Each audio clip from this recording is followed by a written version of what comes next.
Olá, bem-vindos, bem-vindas a mais esse debate, a esse painel que vai tratar do tema Os Produtores Flexíveis, o Aluno da Nova Geração. Um tema riquíssimo que dá margem a uma multiplicidade de olhares e de visões. Eu sou Antônio Góes, sou repórter especializado em educação, colunista de educação do Jornal Globo e diretor da GEDUCA, Associação de Jornalistas de Educação. Então, como jornalista, meu papel vai ser aqui só de mediador, vou levantar a bola, problematizar um pouco aqui para as nossas duas convidadas e no papo que a gente teve para preparar essa conversa antes para vocês, com a Júlia, com a Cristine, foi muito interessante perceber como a gente tem a esperança aqui, a ambição desse debate é que a gente consiga apresentar também visões complementares. A Júlia tem um olhar bem interessante para o todo, de alguém que está ali, como nesse tema da educação maker já há bastante tempo, e trabalhando com uma diversidade de escolas, de programas, e a Cristine tem um olhar como gestora educacional e como também professora de sala de aula. Então, a gente vai conseguir olhar para a árvore e para a floresta ao mesmo tempo, num tema que é tão complexo e tão rico, com tanto potencial, mas também com tantas questões, quantos problemas para a gente considerar. Eu vou começar esse debate passando rapidamente a palavra para a Júlia e para a Cristine, pedindo que elas se apresentem rapidamente, né, um pouquinho da sua trajetória, e que já façam uma primeira fala, né, uma fala geral a respeito desse tema, os produtores flexíveis e o aluno da nova geração. Então, vou passar primeiro a palavra à Júlia. Júlia, seja super bem-vinda, a palavra é sua. Oi, pessoal, boa tarde, prazer estar aqui com vocês. Meu nome é Júlia. Eu acho que a melhor definição sobre mim é que eu sou uma entusiasta da democratização do ensino de ciência e tecnologia no nosso país. Eu acredito muito na produção de tecnologia no Brasil. Eu acho que o brasileiro é muito mais inovador do que ele pensa. Eu trabalho com produção de hardware e desenvolvimento de soluções pedagógicas há mais ou menos uns 10 anos. E eu acho que quando a gente fala de produtor flexível, eu acho que, na verdade, o que a gente está querendo dizer é que a gente precisa desenvolver no aluno para o futuro um aluno que tenha as habilidades que façam com que ele navegue no imprevisível. Isso é uma coisa que eu venho falando há alguns anos, venho defendendo esse conceito. E antes de 2020, esse ano atípico que a gente está vivendo e com certeza transformador, que vai ser pauta de muitos assuntos nas escolas nos próximos anos. A gente ainda vai estudar muito em 2020, porque realmente é uma quebra de paradigmas, é um novo momento que a gente está vivendo. Era muito difícil que as pessoas conseguissem enxergar essa visão, mas eu acho que hoje, quando a gente fala de, mas como que a imprevisibilidade da vida pode afetar as nossas situações a nível nacional, global, a nossa rotina, e acho que 2020 mostra que realmente a gente precisa se reinventar. Então, acho que quando você fala de um produtor flexível, é isso. De onde vem essa flexibilidade? Navegar nas circunstâncias. Se você tem uma mente fixa e as circunstâncias se transformam, você não consegue desenvolver o seu trabalho, se desenvolver a sua vida, porque você continua vivendo num tempo que já não existe mais. Então, eu acho que o aluno do futuro, o aluno do século XXI, é o aluno que realmente consegue primeiro entender essas transições e, em seguida, colocar em prática ações, pensamentos, debates sobre esse novo momento que a gente está vivendo e os novos momentos que virão aí no futuro. Perfeito, Júlia. Muito obrigado. Eu vou passar a palavra para a Cristine Lourenço, pedindo para ela se apresentar. E, Cristine, essa questão que a Júlia colocou aí é uma questão de $1 milhão, que é preparar esse aluno para o futuro, mas a pergunta é como fazer? Então, você tem a resposta de $1 milhão agora, Cristine. Por favor, pode falar. Antônio, muito obrigada. Adoraria ter a resposta de $1 milhão, pessoal, boa tarde. Meu nome é Cristine Lourenço. Eu sou professora de Ciências e Biologia e estou gestora do nosso colégio Pense nos segmentos da educação infantil, ensino fundamental 1 e ensino fundamental 2.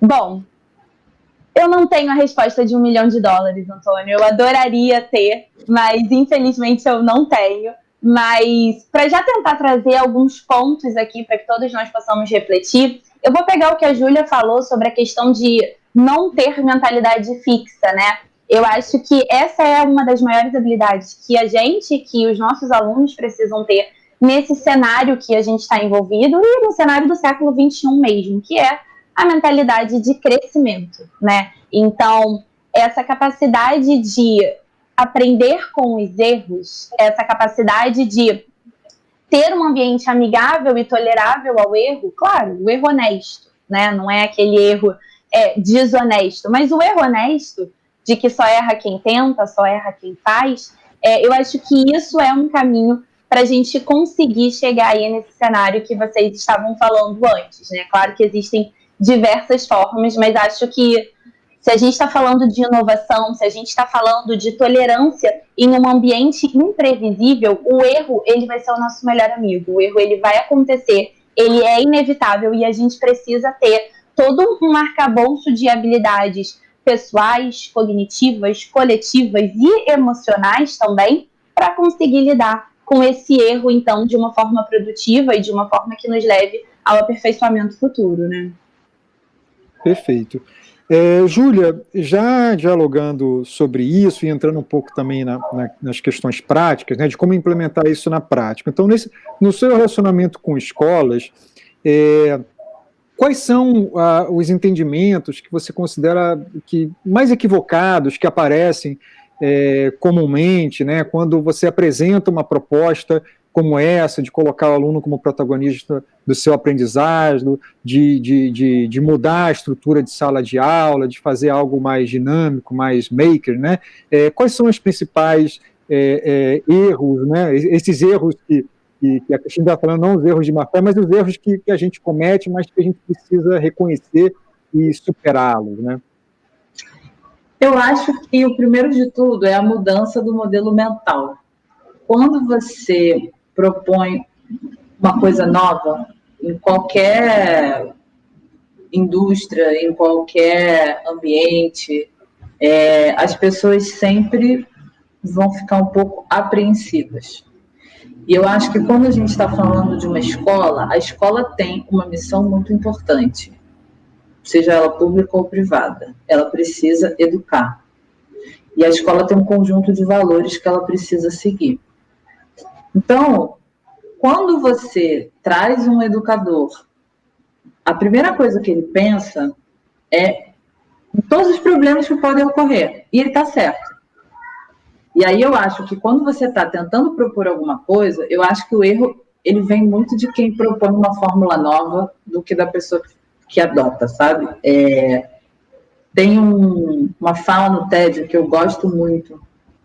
Há um vídeo de 6 minutos que ele fala sobre liderança. E ele fala que para você começar um movimento, e eu acho que o movimento tem muito a ver com educação, para você não é nem uma proposta, não é um negócio, é um movimento, porque é isso que eu acredito. Você precisa fazer com que as primeiras pessoas que têm contato com aquela nova proposta se sintam ouvidas e você as abrace como iguais. O que isso significa? Você vai transferir as suas responsabilidades para aquela pessoa? Não. Mas aquela pessoa que está ali, ela conhece muito mais sobre o ambiente que ela trabalha do que você, por mais bem intencionado que você seja. Então, eu acho que o primeiro de tudo é você escutar o que está por trás de uma crítica, de um medo, de um erro. E aí, ao invés de você tomar aquilo como essa pessoa está sendo resistente, é você pensar, né, como que eu posso quebrar essas objeções. Porque, na verdade, algumas coisas são mitos, mas algumas coisas são reais. Então, a escola tem toda uma maneira de funcionar. Se você está alterando aquela maneira de funcionar, você precisa mostrar aonde se vai ganhar. Eu acho que quando você fala, né, e eu estou falando ganhar em termos de valor para a parte educacional pedagógica. Então, quando você está falando de ganhos, eu estou falando de um aluno, primeiramente, mais interessado. Eu estou falando de trazer uma nova motivação para um professor. Eu estou falando de desenvolver habilidades técnicas e práticos. E eu acredito muito no conceito de praticidade, porque a praticidade, ela está totalmente relacionada à realidade. E a gente, às vezes, tem um descolamento da realidade. O brasileiro, ele não associa o ato de estudar com aprender.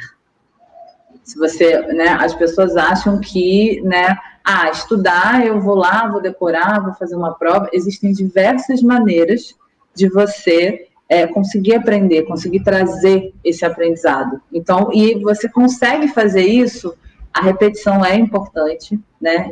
Enfim, existem diversas teorias, a gente sabe aí que a prova ainda é um instrumento de avaliação muito importante, principalmente para quando você quer ingressar numa faculdade, né? Ainda é uma maneira mais simples de você conseguir determinar, né, alguns resultados básicos, mas você também consegue trazer, através da prática, outros aprendizados. E aí eu acho que isso se conecta muito com aquela coisa que a gente estava falando de preparação para a vida e para o futuro. Porque a vida não tem borracha, né? A gente escreve a caneta, né? Então, até mesmo acostumar as pessoas à perfeição, falando muito do que a Cris falou, e aí vou retomando um pouco para o assunto de ciência e tecnologia, você normalizar o erro, porque a ciência é feita de uma sucessão de erros. Tentativa e erro. Você testa aquela hipótese o tempo todo, né? Para você desenvolver uma fórmula de uma vacina, trazendo para o contexto que a gente está vivendo agora, tentativa e erro de milhares de países, de várias pessoas, de muito estudo. Então, eu acho que o maker, o prático, ele te traz para você entender que é passo a passo de uma progressão.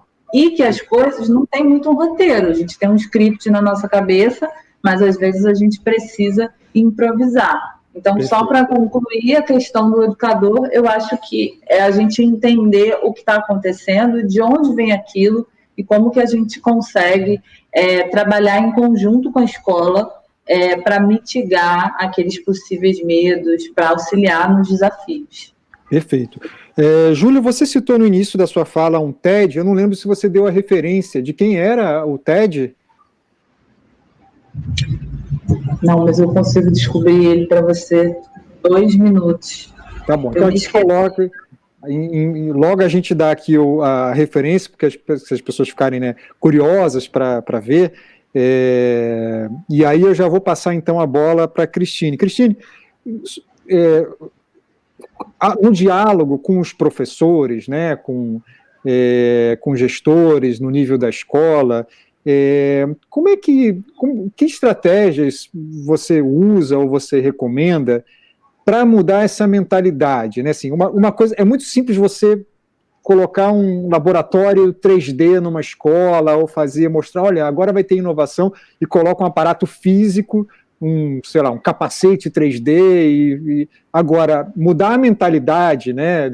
Mudar culturas, principalmente professores que aprenderam de uma outra maneira, é algo que é muito mais difícil. Mas na educação é isso que importa. Afinal de contas, a educação é um encontro de seres humanos em conexão, os alunos, estudantes, os gestores, os pais. Então, o que você recomenda pela sua experiência que pode funcionar bem nessa estratégia para ir trabalhando a mentalidade, né, a mudança de mentalidade dos professores? Antônio, estamos todos nesse caminho, né, nesse desenvolvimento de mentalidade de todos os players, né, de todos os jogadores desse cenário. E aí você falou de muitos deles. A gente está falando de aluno, a gente está falando de professor, a gente está falando de gestor de colégio e a gente está falando de pais, né? Então, quando a gente fala de inovação, o gestor do colégio, muito provavelmente, ele vai imaginar essa questão de uma super tecnologia e um espaço no colégio dedicado para a inovação, não. E o professor, ele vai encarar isso como, meu Deus, como é que eu vou dar a minha aula? Qual é o tempo que eu vou ter para dar a minha aula? E essa história de inovação, na verdade, vai pegar tempo da minha aula e eu não vou conseguir desenvolver a minha aula, né? Aquela coisa do cronograma e da prova. E no meio do caminho está o pai e o aluno.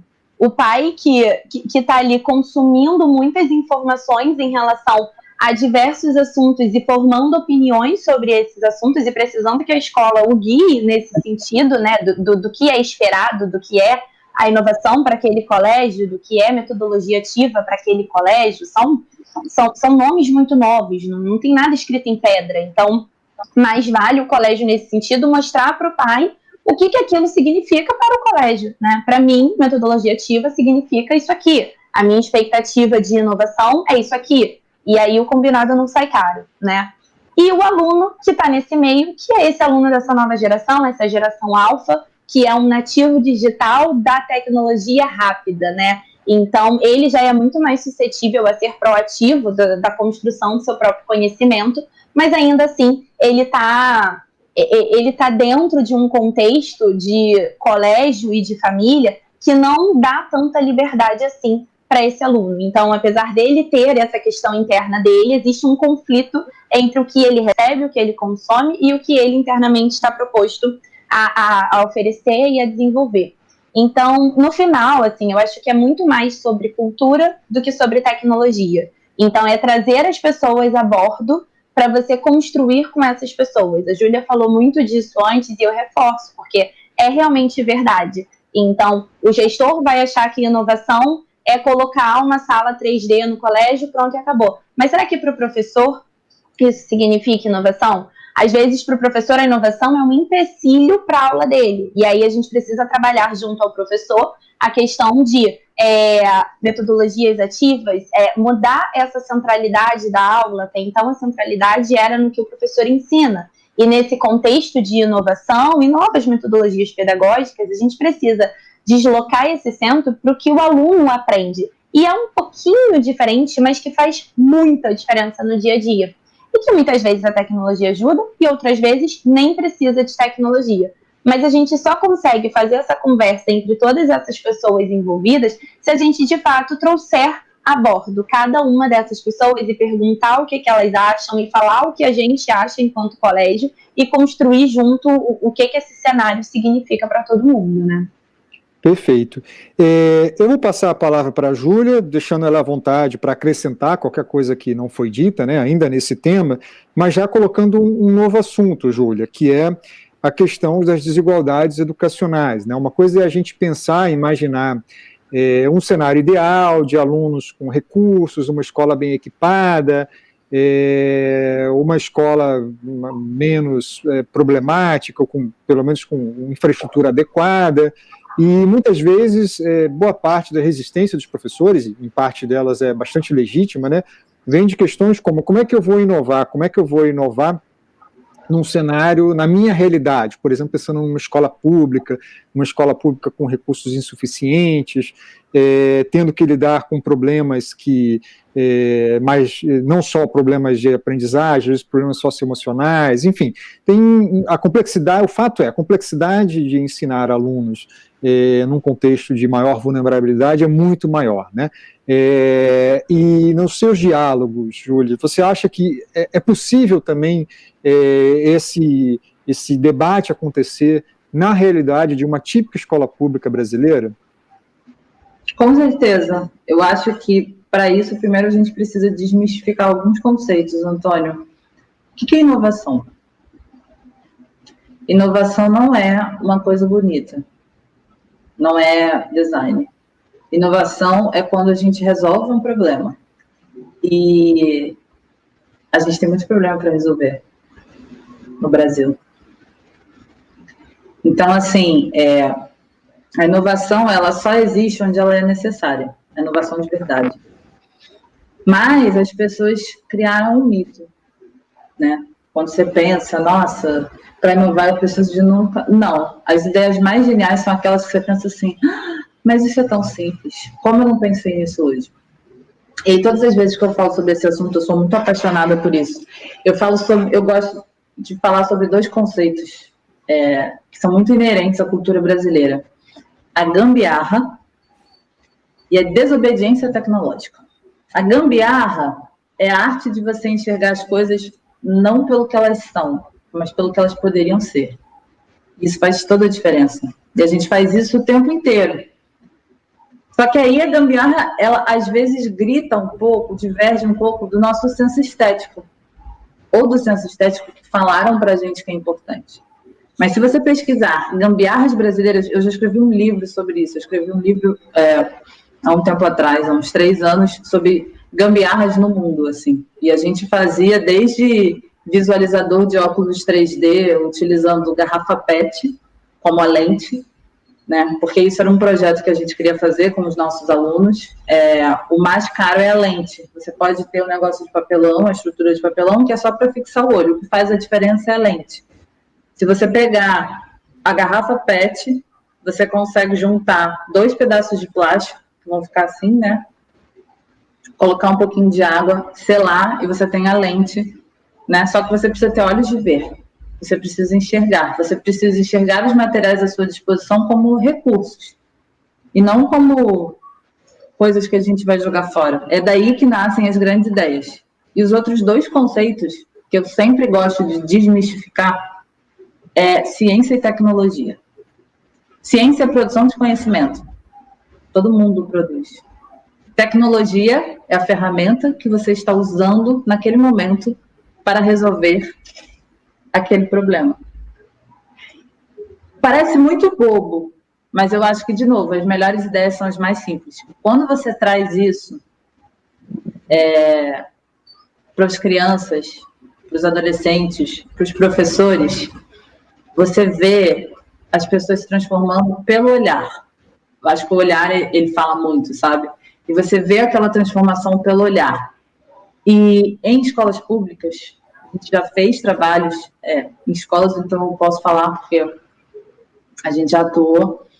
É impressionante, porque muitas vezes não tem muito para onde retornar. E quando você se empodera desses conceitos, sob essa ótica, né, com essa visão, você percebe que você pode construir uma vida para você. Então, eu acho que, assim, a primeira coisa mais importante, assim, se eu pudesse deixar de mensagem até para esse toque, é isso.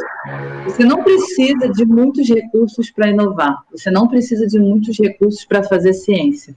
O que você precisa é mostrar para as pessoas que aquela porta de entrada, ela não está tão longe, ela não está tão distante. Sabe? Porque quando você faz isso, a pessoa pensa, eu também posso, nossa, eu também faço, eu não preciso ser um super-homem para ser um cientista, para ser um engenheiro. E eu nem preciso ser um cientista ou um engenheiro para transformar a minha vida. Uhum. Perfeito. Obrigado, Júlia. Cristine, como sempre, fica à vontade para acrescentar, né, sobre esse tema aí, da possibilidade de inovação em contextos mais desafiadores, vulneráveis e tal, mas eu queria, só para aumentar a complexidade aqui, também falar um pouco assim do papel dos currículos, das avaliações, e muitas vezes que são vistas como impeditores desse tipo de inovação. Né? Muitas vezes o professor quer inovar, a escola quer inovar, mas tem um currículo a seguir, um calendário a cumprir, uma avaliação que vai medir aquilo. É possível conciliar, aí falando aí do contexto brasileiro, é possível conciliar esses 2 fatores? Antônio, isso que a Júlia está falando, né, vem muito ao encontro também dessa sua provocação, porque existem concessões que algumas vezes precisam ser feitas, né? Se você quer ter um ambiente um pouco mais lúdico, um pouco mais inovador de construção, ou se você quer um ambiente mais tradicional de conteúdo e aquela coisa de transmissão de conteúdo. E no final das contas, os colégios não estão nem um extremo e nem outro, sabe? Existe esse meio do caminho que os colégios tendem a ficar e que é a gangorra que as pessoas tentam equilibrar na questão de colégios, especialmente os colégios brasileiros. Então, quando a gente fala de um ambiente de inovação, a gente precisa sempre lembrar que existe um currículo que é o oficial e existe o currículo que é o currículo oculto. O currículo oficial é o que você gostaria de fazer, né? O que você diz que você faz. E o currículo oculto é o que você faz de fato, os recados que você dá nas pequenas coisas do dia a dia. Então, realmente não dá para você ter um ambiente inovador quando você tem um peso muito forte em avaliações, por exemplo. Então, você precisa ter uma diversificação dessas avaliações com avaliações qualitativas, com avaliações formativas, com projetos de disciplinas diferentes e diversas, como filosofia, cidadania, disciplinas socioemocionais como um todo, enfim, projetos nessa área, para que você consiga, então, ter esse equilíbrio. Você não vai deixar de ter o conteúdo da prova, mas, ao mesmo tempo, você passa o recado nesse seu currículo oculto/oficial de que você valoriza essa construção desses outros saberes, né? Então, não é fácil, é a tentativa de muitos dos colégios hoje em dia, não é fácil, muito pelo contrário, é difícil, mas é o caminho. Nem lá, nem cá. Não precisa ser um lugar com inovação 100% o tempo todo e sempre resolvendo problemas. Não dá também para ser assim e também não dá para ser só tradicional. Então, equilibrar ali essa questão de avaliações tradicionais com formativas e qualitativas, é uma possível estratégia. A própria sala de aula do professor ser uma sala de aula que tem momentos de lições ou mini lições centradas no professor, ao mesmo tempo que se tem momentos de debate, momentos de construção em grupo, projetos interdisciplinares, enfim, produções independentes mesmo dos alunos, são algumas coisas pequenas que podem ser feitas sem ser uma coisa tão disruptiva que quebra totalmente a estrutura do colégio, mas que ainda assim permite que esse recado seja dado de maneira oculta, né? Perfeito. Olha, a gente está se encaminhando para o final, então tem um monte de temas aqui que a gente precisaria trazer, um monte de perguntas de $1 milhão que precisaria de bastante tempo para ser debatido, né? E eu vou trazer ao final mais uma, que é a questão, vocês já mais ou menos tatearam nessas questões, né, sobre a formação, sobre o professor, mas eu queria falar um pouco de formação desse professor. E aí eu faço uma pergunta para a Júlia, e aí, Júlia, pedindo para ser ainda mais sucinta, apesar da complexidade do assunto, como a gente está no finalzinho já, a situação ideal, né, é que a gente tivesse professores que já viessem formados com essa nova mentalidade. Mas eu suspeito, eu diria que provavelmente isso não é um caso nem nas escolas públicas, nem nas escolas privadas, né? O professor vem com uma formação que vem mais de uma escola tradicional. Então, qual é a recomendação, geralmente, que você dá para as escolas? É fazer uma formação, tirar o professor do seu ambiente para fazer uma formação de X horas para capacitar ele para essa nova cultura, ou é mais trabalhar mesmo na prática, ou, enfim, obviamente uma coisa não precisa excluir a outra, né? Mas o que você recomenda, geralmente, Júlia? Eu acho que a formação do professor ela é muito estratégica, porque é o professor que dissemina a cultura da escola. Na verdade, a cultura da sua escola não é o que está escrito no papel, é a maneira como seus professores propagam o ensino. Então, eu acho que a melhor maneira, quando você quer trazer uma inovação, é trazer o professor para construir junto. Todas as inovações pedagógicas que a gente propõe, elas têm início, meio e fim, de acordo com as intervenções dos nossos professores. Antes de bolar qualquer coisa, para qualquer solução que a gente oferece para a escola, a gente perguntou para os professores o que eles queriam, o que eles não queriam, o que eles achavam problemáticos e por quê. E é impressionante, assim, parece simples, mas é que tão pouca gente faz. É impressionante o retorno quando você constrói uma coisa que realmente resolve um problema para aquele educador, porque o educador, ele quer que as coisas funcionem. Mas se você não está dentro da realidade daquele colégio, dificilmente você vai entender quais são os problemas que estão ali. Então, eu acho que o processo de formação ele é muito importante. Ele precisa ser contínuo, porque a cada momento você tem uma necessidade diferente daquele professor. Eu acho que a primeira parte é a mais importante, porque é a parte que você vai ser testada, e a melhor maneira de novo, né, vou parafrasear de novo o Derek Sivers, que foi o escritor e programador que eu citei, né, que se você quer construir um movimento, ou seja, uma coisa de longo prazo, você convida as pessoas e você as abraça como iguais. E você mostra que aquilo ali é só o ponto de partida para a sua jornada. Quando você faz isso, dentro de um programa de formação, não só comunicando, mas mostrando que, isso aqui é só o começo, nós vamos trabalhar juntos ao longo dessa caminhada, é completamente diferente o resultado. Perfeito. Cristine, muito rapidamente também, assim, você é otimista com relação a essa nova geração, não só de alunos, mas os professores. Há tempos que a gente fala que a escola precisa inovar, e todos os eventos de inovação, geralmente as pessoas apresentam uma imagem da escola do século retrasado, igualzinho à sala de aula de hoje. Você é otimista para o presente, para o futuro nesse tema da inovação, Cristine? Ah, não sou otimista não, mentira. Sou super otimista, é claro. É um movimento necessário que vai ao encontro do que a neurociência preconiza, do que a nova geração dos alunos apresenta como habilidade, como força motriz mesmo. Então, é um movimento necessário que em 5 meses de pandemia que nós nos encontramos agora, a educação, ela caminhou aí mais de 2 anos, e muito porque a gente não se viu sem saída, né? A cultura precisou ser mudada. A tecnologia não mudou grandes coisas, não, de 5 meses para cá, mas a cultura mudou muito porque a gente se viu sem saída. Então, se os colégios continuarem, principalmente com a instrução em pares, professores em pares, um assistindo a aula do outro e sugerindo modificações de um para o outro, alunos em pares estudando e um dando feedback para o outro. Esse movimento em pares, ele funciona muito para o aperfeiçoamento da escola como um todo, sabe? Porque a gente está formando estudantes para empregos que ainda não existem, usando tecnologias que ainda não foram inventadas para resolver problemas que a gente ainda nem sabe que vão ser problemas. Então, tem que ser em par mesmo, um ajudando o outro para a gente conseguir a solução.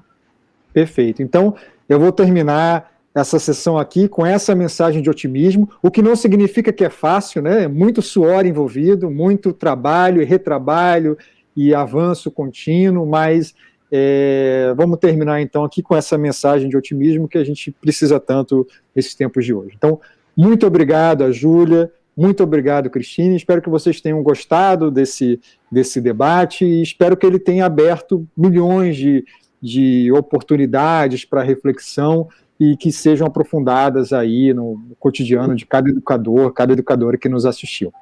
E mais uma vez, muito obrigado e tenham um bom final de tarde todos.